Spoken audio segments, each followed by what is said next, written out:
celebrate Sharad Purnima today, and if you got a chance to look at the beautiful moon outside, oh my god, it's amazing.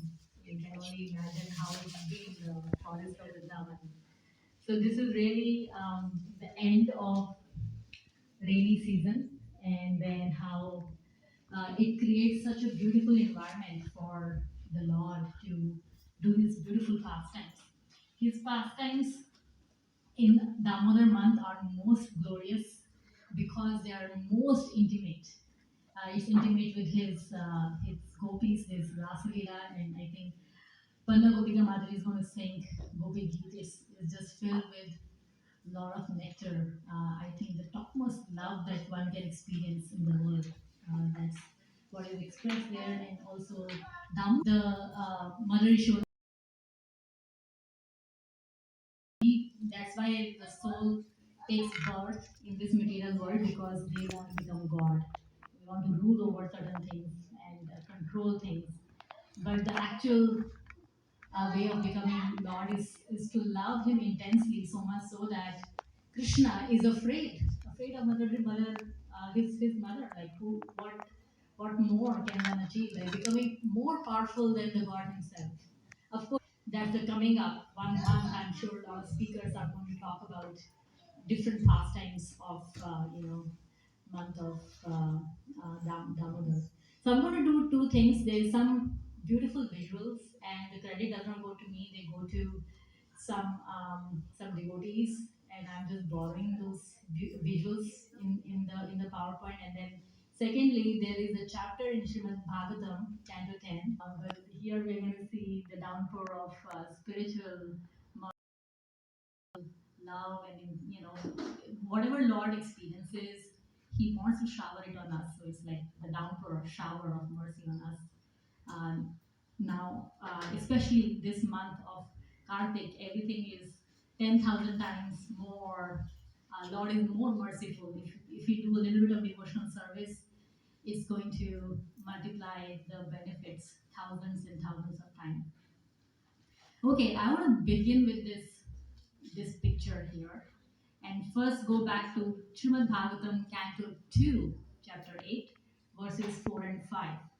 And it talks about preparing ourselves actually to be able to relish Lord's, Lord's glories, Lord's glories. And all the way from Canto 2, 3, 4, 5, 6, 7, 8, and we go to Canto 10 to really be able to appreciate in a right way the pastimes shared in Canto 10. So here it says, persons who hear Srimad Bhagavatam regularly are always talking, always taking the matter very seriously, will have personality of Godhead Sri Krishna manifest in their heart within a short time.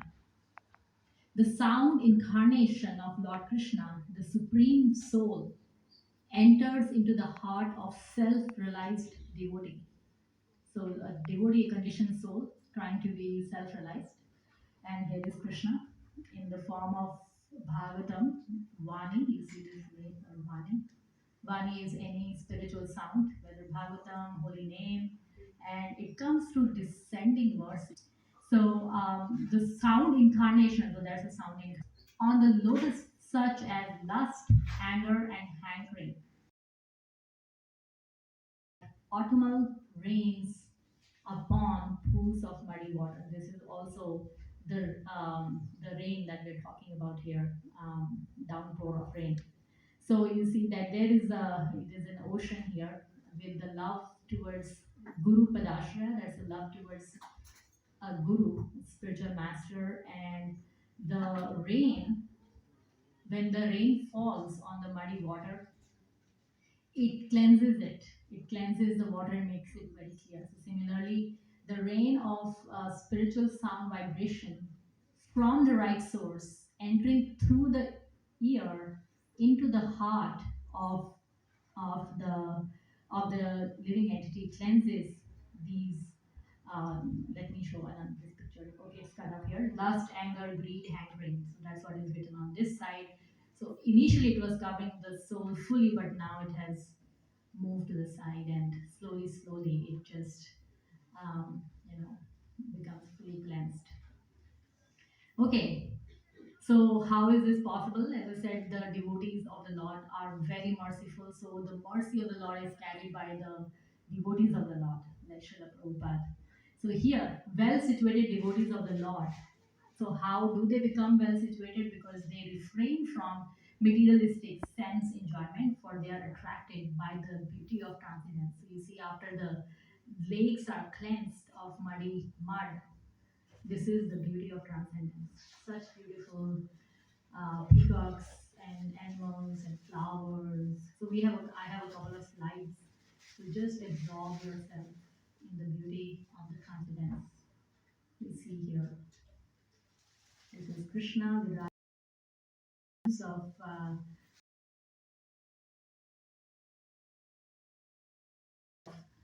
green grass and peacocks, beautiful flowers. You can almost see outside how colorful it is. You can see here. This is actually right near Goat in Vrindavan.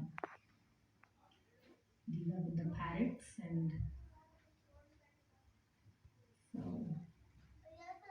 another beautiful uh, so evening time with the moon shining on the lake, and so many peacocks here.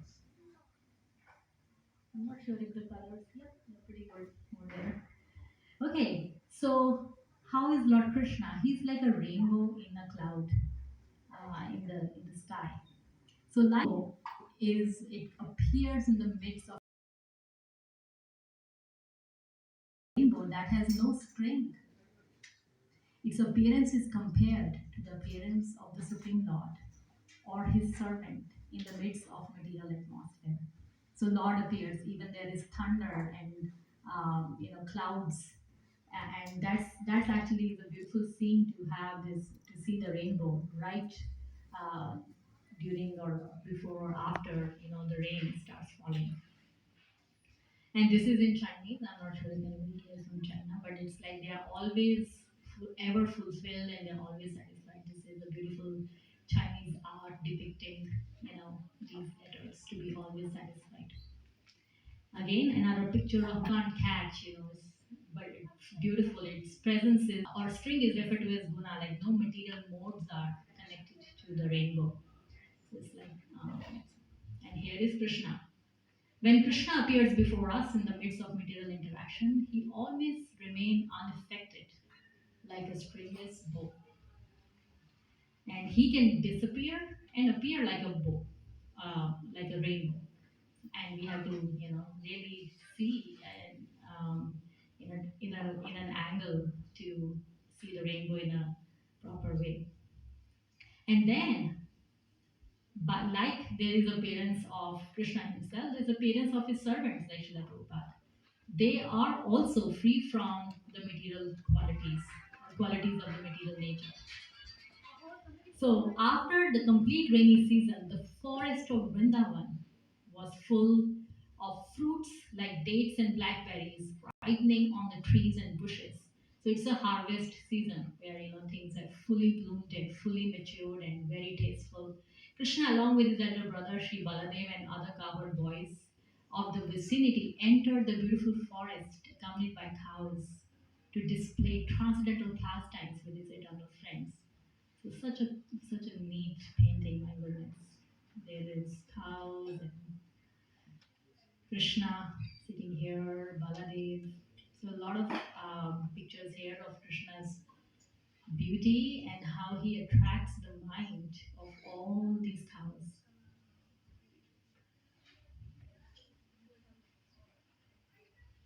So cows are worshipable species, and Krishna loves them very much. And Krishna knows the names of all his cows, and just by the sound of flute, he can call all of them back from the pasture land. And there's a beautiful pastime where Mother Yashoda said, when you're going to the forest, so Krishna is like 5 years old, saying, when you go into the forest, let me make some shoes for you. Well, he said, if you are going to make shoes for me, you have to make shoes for all of my cows. And if all of my cows are walking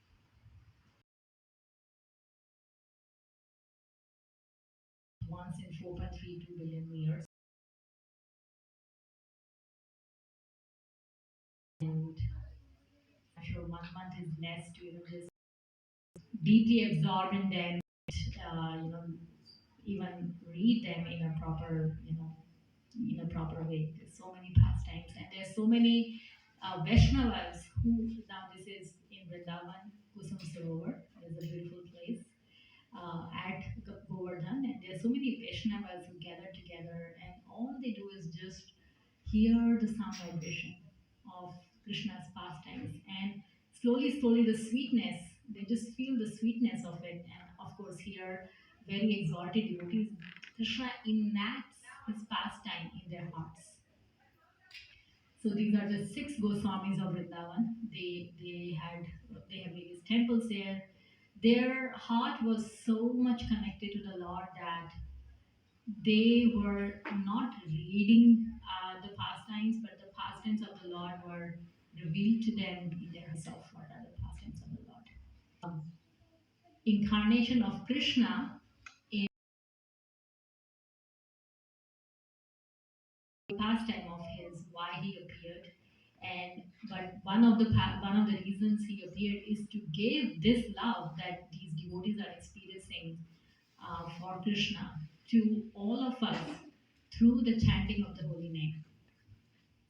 Now, Krishna is the center of all affection in Vrindavan. So we have again some beautiful paintings here of how all living entities in the morning, just when Krishna starts playing flute, they all cows that followed the Lord within the forest moved slowly because of their heavy milk-laden udders.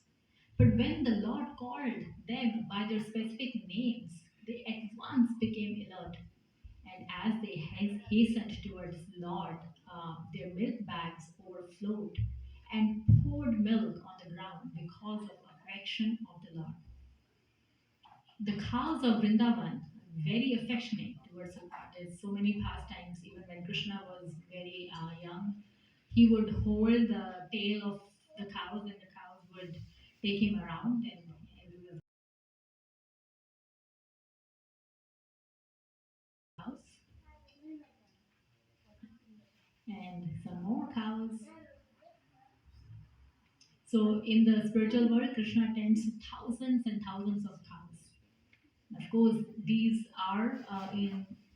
souls are in the shape of a cow, but they are self-realized soul. Just the very fact that they are in the spiritual world and being touched by the Lord itself is they are pure devotees of the Lord. And when Krishna calls the cows, they become overwhelmed with joy. Just as the cows and all the inhabitants of Braja have natural affection for Krishna, similarly, our natural affection for Krishna can be fully revived by little culture. So it's not that the soul of these cows who are in Vrindavan is different of some different quality as ours. No, everyone who is part and parcel of the Lord by Krishna's creation itself, we all the souls have the same quality, but of course in minute quantity as the Lord Himself. The only thing is there are so many coverings around the soul, and those cows have, you know, have purified all their coverings, and they've connected their heart. We simply have to receive the messages. It's like two things going together. So the thing is, well, it begins with a little faith that yes, there exists this spiritual reality, which is maybe right now beyond me to understand or fathom. But let me hear, let me just take association of devotees and try to just take one little step ahead.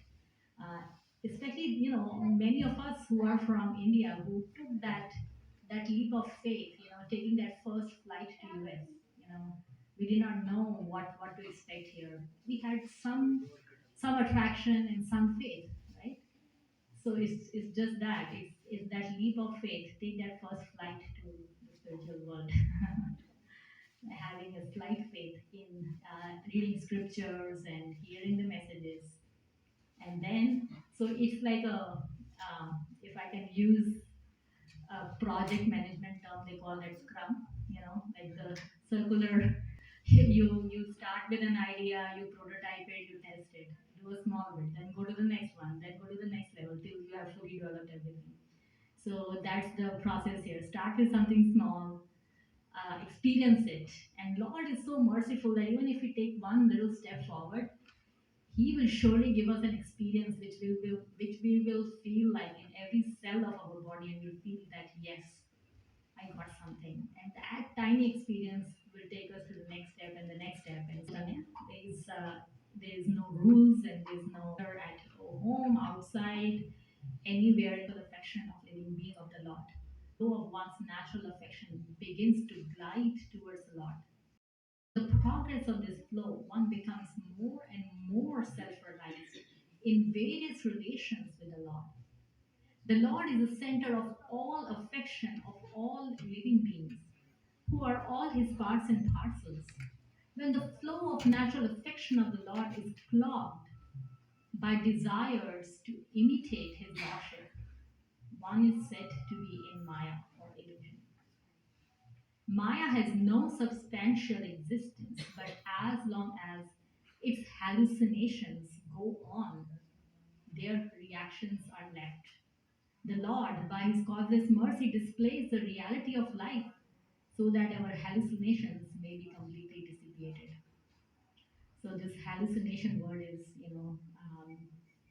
highlighted here, that Maya gives us these illusions and these hallucinations of excitement. Maybe you can almost think that we hardly finished with our the COVID pandemic, and right after that these wars have started.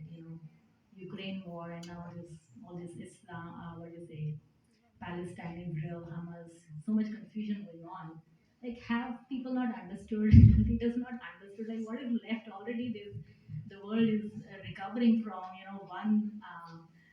one kind of struggle, and the other one is just coming up, and who knows where it's going to lead. So just hallucinations that are just and somebody keeps all this material world is just ample things to be visited. Read about it, hear about it, speak about it, have a comment about it, have an opinion about it, and be part of it. All the political and other epidemics that are going on. But the person who is self-realized or wants to go towards that goal, it's not that they don't exist in this material world, to slowly and slowly.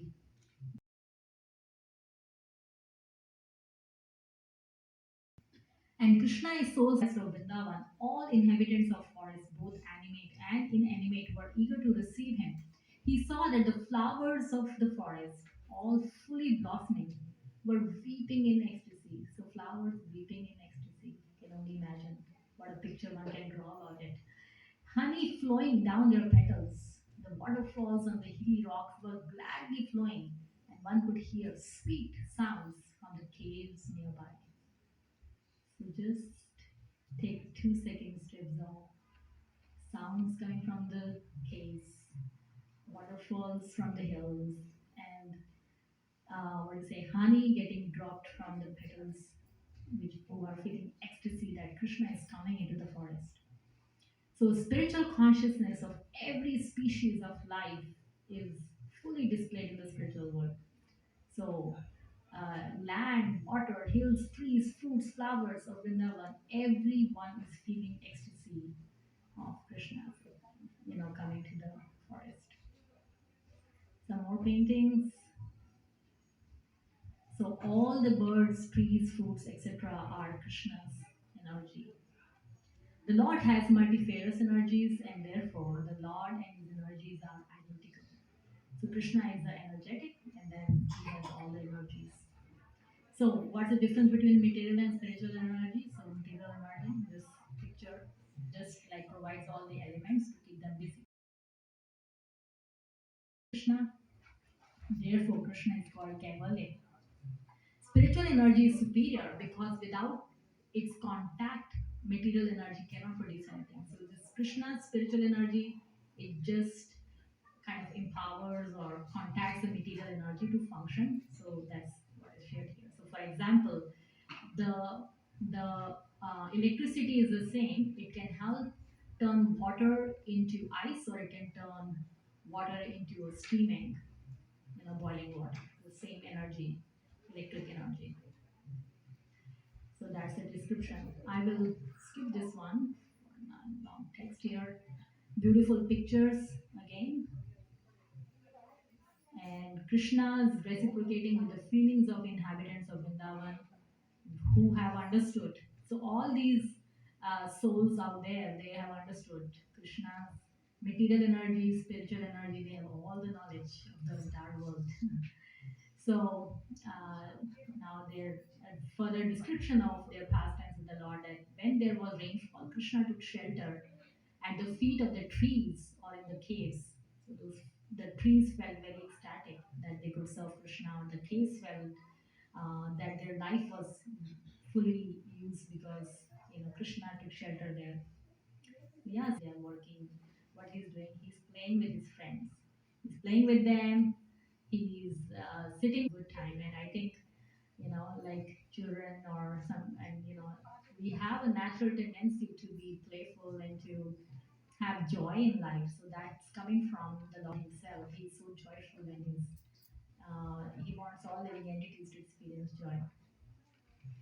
In Vrindavan, all spiritual entities, the cowherd boys, the cowmaids, the forest trees, hills, water, fruits, cows, and all other enjoy life spiritually in association with the Lord. They are simultaneously one and different from the Lord, but ultimately they are one in different varieties. So they are one in the Lord in the spiritual context. All souls are parts of Krishna, right? But they are different from the Lord. They are not Krishna Himself. They are parts of the Lord.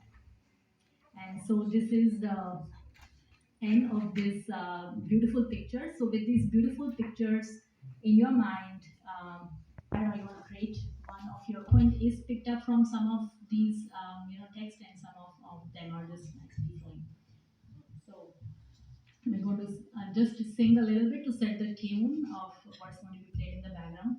Hare Krishna, Hare Krishna. Krishna Krishna Hare Hare Hare Rama Hare Rama. To all living beings. The sky began to rumble with thunder, and lightning flashed on the horizon. The sky was then covered by dense blue clouds, accompanied by lightning and thunder. Thus, the sky and its natural illumination were covered in the same way that the spirit soul is covered by the three modes of material nature. With its rays, the sun had for 8 months drunk up the earth's wealth in the form of water.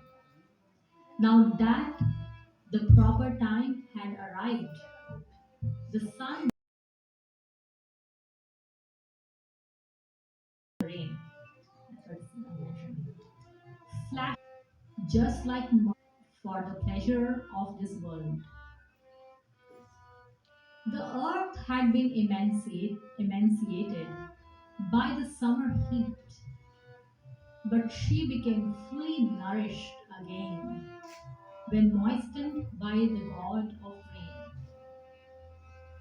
Thus, the earth was like a person whose body has been emaciated by austerities undergone for a material purpose, but who again becomes fully nourished when he achieves the fruit of those austerities. In the evening, twilight, during the rainy season, the darkness allowed the glowworms, but not the stars, to shine forth. Just as in the age of Kali, The predominance of sinful activities allows atheistic doctrines to overshadow the true knowledge of the Vedas. The frogs, who had all along been lying silent, suddenly began croaking when they heard the rumbling of the rain clouds.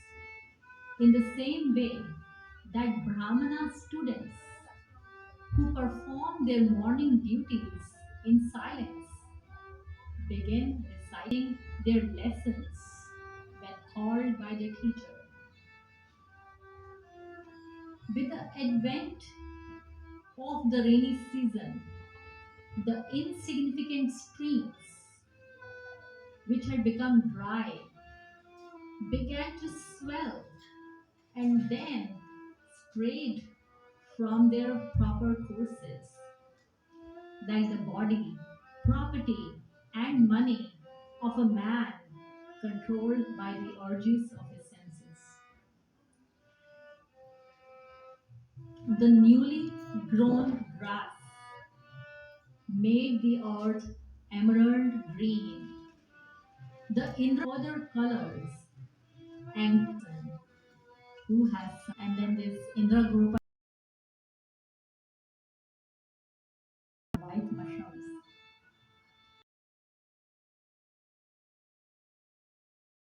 Joy to the farmers, but those fields created remorse in the hearts of those who were too proud to engage in farming and who failed to understand how everything is under the control of the Supreme. As all creatures of the land and water took advantage of the newly fallen rainwater, their forms became attractive and in service of the Supreme Lord. Where the rivers joined the ocean, it became agitated, its waves blown about by the wind, just as the mind of an immature yogi becomes agitated because he is still tainted by lust and attached to the objects of sense gratification. Remain peaceful even when attacked by all sorts of dangers. The mountains in the rainy season were not at all disturbed by the repeated striking of the rain bearing clouds. During the rainy season, the roads, not being cleansed, became covered with grass and debris and were thus difficult to make out. These roads were like religious scriptures that Brahmanas no longer study and thus become corrupted and covered with the passage of time. Though the clouds are the well wishing friends of all living beings, the lightning, fickle in its affinities, moved from one group of clouds to another, like lusty women, unfaithful even to virtuous men. When the curved bow of Indra, the rainbow, appeared in the sky, which had the quality of thundering sound, it was unlike ordinary bows because it did not rest upon a string. Similarly, when the Supreme Lord appears in this world, which is the interaction of the material qualities, he is free from all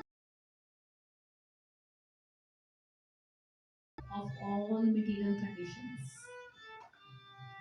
During the rainy season, the moon was prevented from appearing directly by the covering of the clouds, which were themselves illumined by the moon's rays. Similarly, the living being in material existence is prevented from appearing directly by the pure soul. The peacocks became festive and cried out a joyful greeting when they saw the clouds arrive, just as people distressed in household life feel pleasure when the pure devotees of the infallible Supreme Lord visit them. The trees had grown thin and dry, but after they drank the newly early, one whose body has grown thin and weak from austerity again exhibits his healthy bodily features upon enjoying the material objects gained through that austerity. The cranes continued dwelling on the shores of the lake, although the shores were agitated during the rainy season. Just as materialistic persons with contaminated minds always remain at home despite the many disturbances there.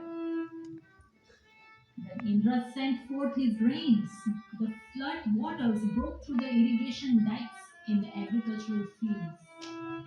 Just as in Kali Yuga, the atheists' false theories break down the boundaries of Vedic injunctions. The clouds, impelled by the winds, released their nectarian water for the benefit of all living beings, just as kings instructed by their Brahmana priests dispense charity to the citizens. When the Vrindavan forest had thus become resplendent, filled with ripe dates and jumbo fruits, Lord Krishna, surrounded by his cows and cowherd boyfriends and accompanied by Sri Balaram, entered that forest to enjoy.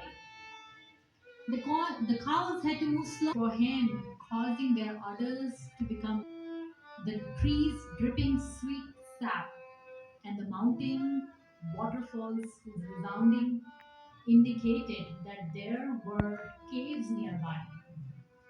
When it rained, the Lord would sometimes enter a cave or a hollow of a tree to play and to eat roots and fruits. Lord Krishna would take his meal of boiled rice and yogurt sent from home in the company of Lord Sankarshna and the cowherd boys who regularly ate with him. They would sit down to eat on a large stone near the water. Lord Krishna watched the contented bulls, calves, and cows sitting on the green grass and grazing with closed eyes. He saw that the cows were tired from the burden of their heavy milk baths. Thus, observing the beauty and opulence of Vrindavan's rainy season, a perennial source of great happiness, the Lord offered all respect to that season, which was expanded from his own internal potency. So, in a spiritual world, there are personifications of each season. There's a person who represents the rainy season. I'm forgetting the name, but he paid respect to that season, the personification of that season. While Lord Rama and Lord Keshava were thus dwelling in Vrindavan, the fall season arrived when the sky is cloudless, the water clear, and the wind gentle. The water to their original purity of devotional service purifies the mind of fallen yogis when they return to it. Autumn cleared the sky of clouds, let the animals get out of their crowded living conditions, cleaned the earth of its covering of mud, and purified the water of contamination. In the same way, that loving service rendered to Lord Krishna frees the men all they possessed shone forth with purified effulgence, just like peaceful sages had given up all material desires and thus free from all sinful propensities. So let me just see the time wise. Yeah, we'll be soon finishing this. During the season, the mountains sometimes release their pure water and sometimes did not, just as experts in transcendental science sometimes give the nectar of transcendental knowledge and sometimes do not. The fish swimming in the increasingly shallow water did not at day. Just as a miserly, poverty stricken person overly absorbed in family life suffers because he cannot control his senses, the fish swimming in shallow water had to suffer the heat of the autumn sun. Gradually, the different areas of land gave up their muddy condition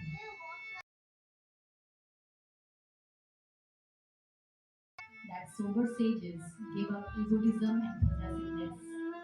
These are based on things different from real self, namely the material body and its byproducts.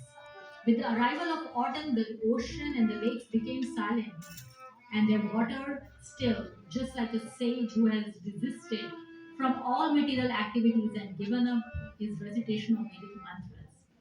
In the same way that the practitioners of yoga bring their senses under strict control to check their consciousness from flowing out through the agitated senses, the farmer erected strong mud banks to keep the water within their rice fields from draining out. The autumn moon relieved all creatures of suffering caused by the sun's rays, just as wisdom relieves a person of the misery caused by his identity with the material body. And as Lord Mukunda relieves Vrindavan's ladies of the distress caused by the separation from him. This is referring to the rasa dance with the gopis. Free of clouds and filled with clearly visible stars, the autumn sky shone brilliantly, just like the spiritual consciousness of one has directly experienced the purports of Vedic scriptures. The full moon shone in the sky surrounded by stars, just as Sri Krishna, the Lord of Yadu dynasty, shone brilliantly on earth, surrounded by all Vishnus. You can remember this metaphor when we step out today, how moon is shining and how Lord Krishna is shining. His presence from the flower-filled forest. This wind was neither hot nor cold. The birds became fertile and were followed by their respective mates in search of sexual enjoyment, just as activities performed for the service of the Supreme Lord are automatically followed by all beneficial results. O King Parikshit, when the autumn sun rose, all the lotus flowers blossomed happily, except the night blooming kumut. Just as in the presence of strong ruler, everyone becomes fearless except the thieves. In all the towns and villages, people held great festivals performing the Vedic fire sacrifice for honoring and tasting the first grains of the new harvest, along with similar celebration that followed local custom and tradition. Thus, the earth, rich with grown grain, and especially beautified by the presence of Krishna and Balaram, shone beautifully as an extension on the Supreme Lord. The merchant, sages, kings, brahmachari students, kept in by the rain, were at last free to go out and attain their desired objects, just as those who achieve perfection in this life can, when the proper time comes, they leave the material body and attain their respective form. So there's a whole lot in all of these verses condensed. I think some of the verses, thank you, Shraddha, and roughly around that time, and each verse has been expanded and expanded in great detail of what it means. All these things listed here. So this contains the entire